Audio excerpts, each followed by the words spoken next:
Salut Sam, bonjour YouTube, je suis Sébastien et aujourd'hui je vais pas vous parler de jeux de rôle, je vais vous parler de jeux vidéo, comme je l'avais dit. Je vais vous faire un petit retour quasiment 2 mois après le début de la saison 1 de Diablo 4. Eh ben, j'étais pas convaincu par la pré-saison, donc la saison que j'avais appelée saison 0, et la saison 1 n'a pas vraiment changé ça. Alors j'ai même pas commencé la saison 1 dès le départ, parce que je faisais partie de ceux qui avaient décidé qu'il était hors de question que je joue tant que Blizzard ne corrige pas le tir quand ils ont sorti leur patch 1.1. Puisqu'en fait, le patch 1.1 a été fait, faut arrêter de se voiler la face, il avait été fait pour flinguer le royaume éternel et pour plus ou moins pousser les gens vers les serveurs saisonniers. Rajoutons à ça, alors ce que eux disent était des erreurs, mais pareil, il faut arrêter de se voiler la face. Ce sont des dark patterns et c'était fait pour. Ils ont le piège qui avait été mis en place quand on voulait voir son avancée sur le Season Pass et le curseur qui arrivait automatiquement sur activer le Season Pass pour ceux qui avaient acheté la version collector ou la version premium. Vous avez un Battle Pass offert. Enfin, vous avez payé pour en fait. Et il y en a quelques-uns qui se sont enregistrés sur internet, qui ont prouvé, enfin qui ont montré par des archives de stream, pas alors qu'ils se filmaient pendant qu'ils jouaient, que ils ont cramé leur activation payée parce que Blizzard a mis en place ce piège en fait.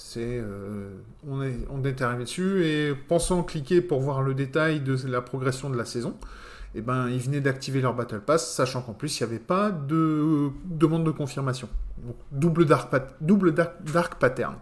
Bravo Blizzard. Enfin bref, c'était un début de saison pas bon du tout. Le thème est très moyen, puisque les cœurs... Il y a déjà un gros problème de gestion d'inventaire dans le jeu. Et qu'est-ce qu'ils font? Ils rajoutent des objets qui vont pourrir votre inventaire, puisque...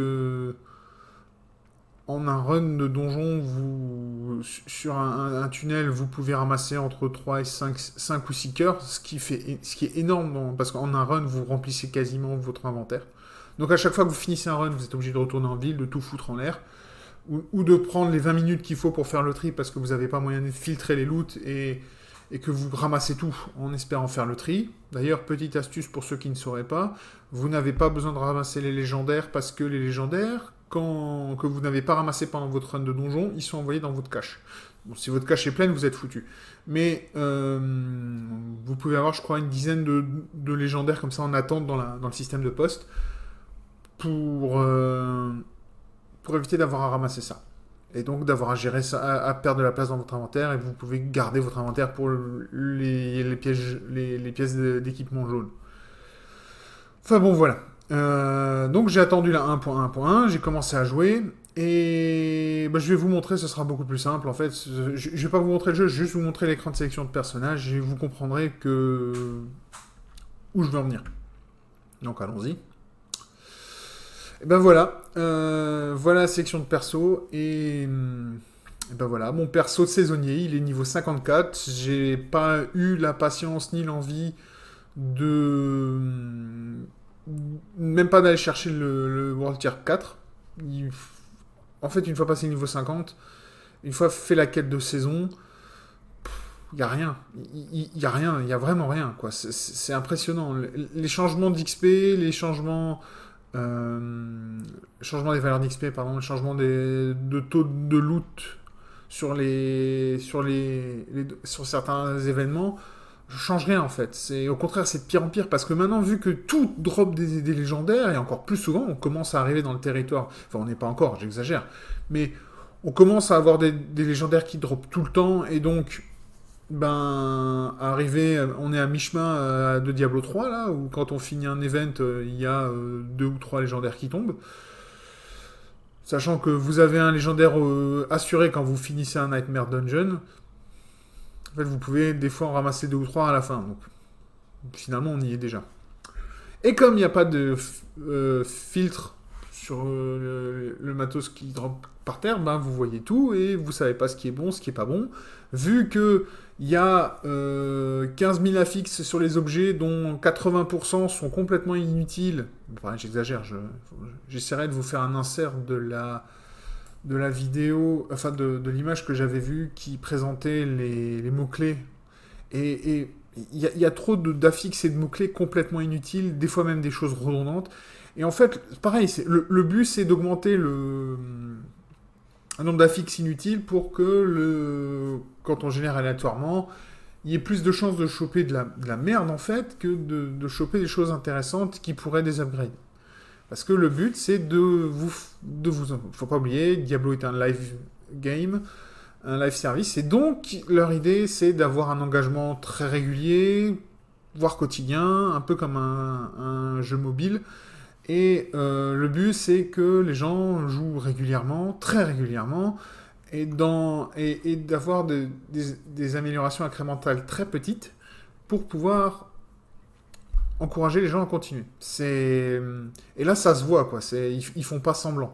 Ce que moi, je crains, c'est que d'ici quelques temps, on va voir des choses arriver dans le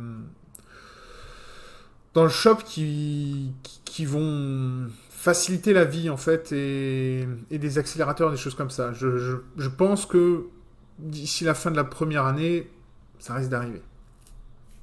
On verra bien. De toute façon, maintenant, on sait aussi que Blizzard bosse avec 4 équipes de développement pour le jeu. Une pour le développement des saisons paires, une pour le développement des saisons impaires, une pour le développement des extensions et une qui va faire le run, qui va assurer que le jeu fonctionne et que corriger les bugs et les choses qui apparaîtraient en cours de saison. Moi, ce qui me fait peur quand ils ont annoncé ça, c'est que en fait, les grosses fonctionnalités qu'on pourrait attendre dans les saisons vont être simplement coupées et on va les recevoir dans les extensions. Après tout, ça paraît logique. Il faut que les extensions aient plus d'intérêt, plus d'attrait qu'une saison normale, parce que les saisons normales, vous allez potentiellement la jouer gratuitement ou payer le Battle Pass. Les extensions, vous allez devoir payer quelque chose comme entre 40 et 60 euros, je pense. 40 pour la version de base, 60 pour la version premium. Et puis voilà, quoi. C'est avec le Battle Pass inclus, et peut-être des niveaux offerts pour le Battle Pass, comme ils ont fait pour les versions premium du jeu de base. Voilà. Enfin bon, bref, Diablo a encore beaucoup de chemin. Il aurait jamais dû sortir au moment où il est sorti. Il aurait dû sortir d'ici 6 mois ou un an. 6 mois ou un an après leur sortie. Donc à la fin, on verra où en est le jeu à la fin de la saison 2. Donc sachant que, vu qu'il y a 2 équipes qui fonctionnent, une équipe paire, une équipe impaire, là, l'équipe impaire, celle qui a fait la 1, donc elle prépare la 3 là. Celle qui est en train de finir la 2, après elle passera sur la 4 et ainsi de suite. Et donc ça veut dire que ces équipes-là, il leur faut 6 mois pour intégrer les leçons qu'elles ont apprises. Alors que s'ils avaient une équipe d'itération qui pouvait suivre les saisons une par une, ce qu'ils ont appris dans la saison 2, dans la saison 1 par exemple, ils pourraient tout de suite le remettre dans la saison 1. Là, l'équipe qui bosse sur la saison 1 et qui a appris des choses sur la saison 1, il va falloir attendre la saison 3 pour que ces leçons-là soient intégrées. Et pareil, 2 vers 4 et ainsi de suite. Donc, alors certes, les équipes doivent avoir des moyens de communiquer entre eux et de partager leurs connaissances, mais l'expertise intrinsèque des gens qui sont en train de bosser dessus, elle va pas pouvoir changer. Et comme on a vu pendant... à part s'ils jouent aux chaises musicales et qu'à chaque changement de saison, il y a des gens qui passent d'une équipe à l'autre. Et vu ce qu'on a entendu dans la vidéo qui expliquait comment était fait le design des donjons, il y a de grandes chances que ce soit le cas. Pour une fois, ce serait peut-être un positif. Le problème, c'est que l'équipe, elle est constamment en changement, elle n'apprend pas à bosser ensemble, puisqu'il y a toujours du changement. Voilà. Donc, il y a du bien, il y a du bon, il y a du moins bon. C'est un peu frustrant, et comme je le disais, donc, comme si vous avez vu la vidéo avec les 2 nanas qui jouaient, je suis convaincu qu'elles jouaient pas, mais passons. Expliquer comment était fait le design des donjons, ça m'a aussi un peu fait sursauter, puisque apparemment, quand quelqu'un fait un donjon, une fois que la personne pense avoir un bon premier jet, au lieu simplement de présenter son donjon à l'équipe et à la limite que certains qui ont le temps ou qui ont envie peuvent tester le donjon, bah non, c'est carrément, cette personne se retire du développement de ce donjon, c'est un autre dev qui vient dedans, qui dit ouais bon ça me plaît, je prends, et en fait, et c'est pour ça en fait qu'on avait cette impression que tout se ressemblait, parce qu'aucun donjon n'a jamais eu d'identité, parce qu'il n'y a jamais personne qui a suivi un projet de développement d'un donjon jusqu'au bout. Ça explique beaucoup de choses en fait. Et pourquoi on a l'impression de retrouver partout la même chose, ben voilà, c'est pour ça, c'est parce que on n'a pas laissé les individus s'exprimer en fait. Et de toute façon, comme pour l'instant Diablo est quasiment que piloté par les métriques et par des indicateurs artificiels, donc par ce qu'ils arrivent à relever depuis les statistiques qu'ils récupèrent en jeu, ils l'ont dit. Hein. Alors, ils disent aussi suivre un peu les retours de la communauté. J'espère.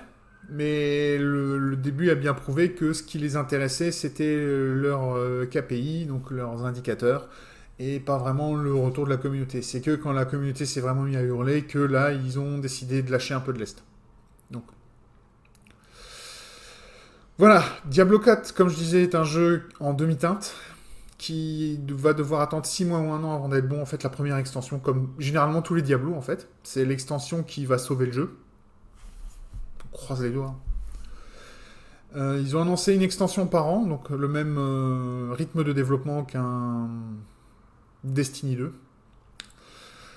Ce qui m'inquiète un peu, parce que quand on voit ce que Destiny 2 est devenu...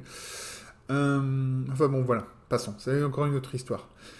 Mais après tout ça, en fait, pour finir, juste, les reproches que j'avais fait au jeu initialement sont toujours là. Le jeu n'est pas ouvert à l'expérimentation, dans le sens où on peut pas explorer un nouveau build. La respec coûte cher, c'est un processus hyper long et chiant à faire, puisque certes, vous pouvez remettre à zéro tout votre arbre de talent, enfin votre branche de talent, puisqu'il n'y a pas vraiment d'arbre, hein. Et vous avez, par contre, l'horreur, c'est le tableau de parangon qui est vraiment insupportable à remettre à zéro, puisqu'il faut point par point. Chiant, très chiant. Donc, et en plus, généralement, quand vous voulez changer de spé, vous allez devoir changer votre itemisation, et courir après le matos est une horreur. Puisqu'il y a trop d'infos, enfin, il y a trop d'affixes sur les items qui sont la plupart du temps complètement inutiles, que personne ne cherche en fait, et qui sont juste là, comme dit, pour augmenter la liste des affixes possibles, pour le RNG, pour ralentir le plus possible les upgrades. Du moins, c'est comme ça que je le vois, moi. C'est pour essayer de dire aux gens, il était presque bon celui-là. Et... voilà.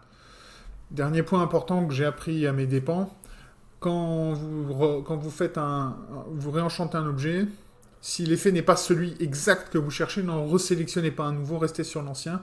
Parce que si vous restez sur l'ancien, ça ne fait pas monter le prix. Enfin, beaucoup moins. Si vous reprenez un nouvel effet, ça fait vraiment monter drastiquement le prix. Donc c'est vraiment un coup à vous ruiner très vite. Et de toute façon, c'est fait pour vous ruiner très vite, ce système. Donc voilà. Un problème de plus. Bref, pour Diablo 4, j'en ai fini. J'attends la saison 2 avec impatience. Mais... avant, sachant que le thème de la saison 2, ça ressemble beaucoup à ce qu'a fait la saison 1, j'espère qu'il n'y aura pas à pourrir son inventaire avec un type d'item en plus de nouveau. J'étais vraiment pas convaincu par le thème de cette première saison. Donc voilà. Alors que normalement, ils auraient dû balancer un de leurs meilleurs thèmes d'entrée de jeu pour accrocher les gens. Et là, tout ce qu'a réussi à faire Diablo 4, pardon, c'est de la pub pour Path of Exile. Et Path of Exile 2 qui a réussi à s'annoncer proprement au milieu de tout ça. Et je pense qu'eux ont vraiment su tirer leur épingle du jeu. Et même si moi, personnellement, je suis pas fan de Path of Exile parce que le mur à grimper au niveau de l'accessibilité du jeu au début est infranchissable pour moi. Je ne supporte pas le fait que il faut passer 50 heures à éplucher 3 wikis, 2 guides avant de comprendre n'importe quel système dans le jeu. Je fais partie de ceux qui considèrent que quand vous avez besoin d'aller fouiller dans un wiki ou que vous avez besoin d'aller suivre un guide pour qu'on vous explique un système, le jeu a complètement planté sa conception. Parce qu'il n'arrive pas à vous transmettre l'information. Et si le but du jeu, enfin si le jeu a pour objectif de rester volontairement obscur, c'est quoi l'intérêt, quoi? C'est juste rallonger le temps pour avoir une chance de maîtriser. C'est rajouter du temps pour maîtriser un système de manière complètement artificielle. C'est con. Enfin bon, voilà, quoi. Un bon exemple, par exemple, c'est les Versus Fighter. C'est Street Fighter 6 et tout cela. Ils vous apprennent leur système. Alors, pas forcément de manière la plus efficace, ou peut-être celle que vous attendez, vous.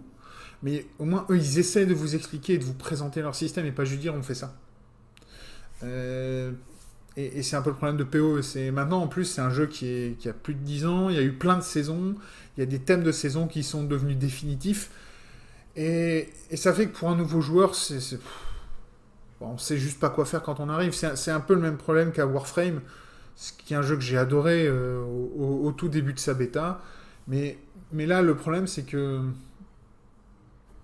il n'y a rien pour vous expliquer qu'est-ce que je dois faire maintenant, quoi. Et pour ça, vous devez soit avoir l'aide de la communauté, soit l'aide de guides, soit l'aide de wiki. Et comme dit, si jamais il y a un développeur qui voit cette vidéo, n'espérez pas que seul le wiki doit être la source d'information de vos joueurs. Il y a beaucoup de joueurs qui ne vont pas aller lire ce wiki. Il n'y a que les plus hardcore qui vont prendre le temps d'aller lire les wikis. Les autres, ils vont jouer comme ils peuvent, avec les infos et les systèmes comme vous leur présentez. Et si vous leur présentez pas, eh ben, ils vont faire n'importe quoi, ils vont arriver à rien. Ça va frustrer des gens, ils vont arrêter de jouer.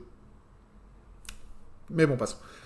Pour finir cette vidéo, je voulais juste prendre 2-3 minutes pour vous dire que, et c'est ça qui, moi, me fait trépigner d'impatience au niveau des jeux Blizzard, c'est que dans la semaine prochaine, le 15, la dernière saison live de Diablo 3 va commencer. Et c'est une saison qui rajoute le solo self-found, enfin.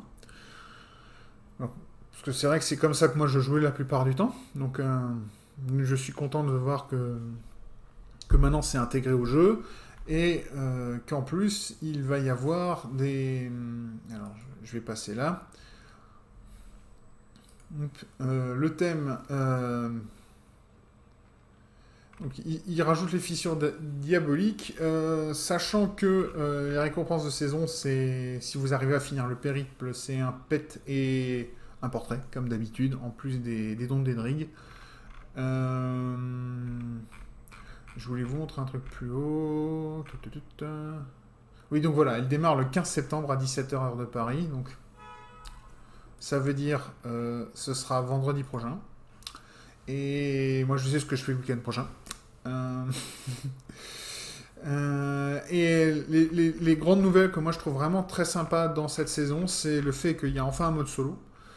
Alors le don d'Edrig est pas génial cette saison. De ce que j'avais vu, Roi Singe, moi je pense que je vais faire une sorcière. Oiseau de feu. Oiseau de feu c'est un bon set d'habitude, ça donne un truc sympa, donc je vais probablement jouer une sorcière. Il va y avoir un nouveau mode de jeu, donc comme le solo self-found qui en français s'appelle l'obtention solo, donc qui va en fait bloquer le partage, vous ne pourrez pas jouer en groupe. Et voilà. Une des nouvelles mécaniques, c'est les visions discordantes. Sachant que... Alors, je ne vais pas vous présenter tout, je ne suis pas là pour ça. Ils ont revu leurs affixes, mais surtout ce que j'adore vraiment dans cette saison, et que j'espère ça va rester, parce que c'est vraiment un truc hyper important, un cap, un maximum sur le niveau de Parangon, qu'ils ont décidé de bloquer à 800. Et ça, c'est super. Pourquoi ? Parce que quand il n'y avait pas de limite au Parangon, vous pouviez, si vous aviez le temps et l'envie de grinder 2000, 3000 points de Parangon, et ben vous pouviez. Et c'est ces points de Parangon-là qui allaient tout seul quasiment vous permettre de faire du GR 150. Là, il va y avoir un cap, et faire son GR 150 sera peut-être un peu plus compliqué. pas beaucoup plus, parce que je pense que de toute façon, vu que c'est la dernière saison, ça va être le feu d'artifice, on va pouvoir faire n'importe quoi. Un peu comme la saison précédente, la saison 28, là, on avait des personnages hyper puissants, c'était génial. Donc j'espère qu'on va rester à ce niveau de puissance. Après tout, c'est la dernière saison live. Pourquoi ne pas se faire un grand coup plaisir et s'amuser vraiment à faire quelque chose de très fun. Alors, si vous venez de Diablo 4 et que vous n'avez jamais joué à Diablo 3, je vous encourage très fortement à essayer Diablo 3 parce qu'il doit en plus pas être trop cher. Avec le début de saison, c'est le moment parfait pour se lancer. Sachant que, comme Diablo 4, il faut avoir fini l'histoire pour débloquer le mode aventure. Ce qui se fait assez vite. Et chose très importante à savoir pour les joueurs de Diablo 4, Diablo 3 est un jeu qui a une vitesse beaucoup plus rapide. Vous allez vous déplacer plus vite. Le jeu est un peu plus monotone parce qu'il y a beaucoup moins de choses différentes à faire en fin de jeu. Une fois qu'on a monté son perso au niveau max et qu'on est en train de farmer, vous allez faire des failles, à peu près tout. Et de temps en temps, vous allez faire des bounties pour récupérer du matos de craft. Mais sinon, la plupart du temps, ça va être des failles. Et même si c'est hyper répétitif dans le sens où vous enchaînez les failles, les biomes sont suffisamment différents et les donjons sont suffisamment bien construits pour vraiment être fun et qu'il y ait un bon flow. Et c'est vraiment quelque chose de très agréable. Il y a un petit côté méditatif ou dans le sens où vous allez pouvoir un peu couper les fonctions de votre cerveau et jouer. Alors, ça ne plaît pas à tout le monde comme ça de pouvoir un peu... Alors certains diront que c'est du no-brain, mais ça dépend les builds que vous jouez. C'est surtout ça en fait. Après le niveau d'engagement intellectuel, ça va dépendre du niveau des builds que vous jouez. Mais moi je trouve pour l'instant que Diablo 4, si on doit, pour moi, n'a fait que confirmer que même si Diablo 3 est un jeu que j'appréciais pas du tout au début, j'étais un gros fan de Diablo 2, et Diablo 3, depuis Reaper of Souls, a réussi à me convaincre que c'est un jeu qui méritait qu'on y passe un peu de temps, et moi je m'amuse beaucoup dessus. Donc voilà, après tout, c'est tout ce qui compte, c'est de s'amuser. Donc moi je fais partie de ceux qui préfèrent celui-là. Voilà, c'est comme ça, c'est tout. Donc voilà, j'espère que ce que je vous ai dit a réussi peut-être à vous rendre curieux sur Diablo 3 si vous n'y avez pas encore joué, ou si vous y aviez joué par le passé, de lui redonner une chance pour cette dernière saison, pour lui dire adieu, parce qu'après ils vont passer en mode maintenance. Et j'espère que l'équipe de Diablo 3 intègre l'équipe de Diablo 4 pour ceux qui restent dans l'entreprise, parce qu'ils ont tellement d'expérience sur plus de 10 ans d'exploitation du jeu que l'équipe de Diablo 4 a besoin de cette expérience parce qu'ils nous l'ont prouvé qu'ils n'ont pas du tout intégré les leçons de Diablo 3 au niveau de la simplicité d'utilisation, de la qualité de vie du jeu. Et j'espère vraiment que ces gens, maintenant, ils vont arriver dans les équipes pour pouvoir améliorer le jeu parce que Diablo 4 en a vraiment besoin. Voilà. Je vous remercie de votre attention sur cette vidéo de plus de 20 minutes où j'avais vraiment beaucoup de choses à dire. Je ferai peut-être un petit retour après un week-end ou deux sur la saison 29 de Diablo 3. Je vous tiendrai au courant. Merci de votre attention et en attendant la prochaine vidéo qui sera très certainement sur du jeu de rôle puisque je prépare une table Star Wars Chroniques oubliées. Je vous dis à tous, à bientôt. Peace ball.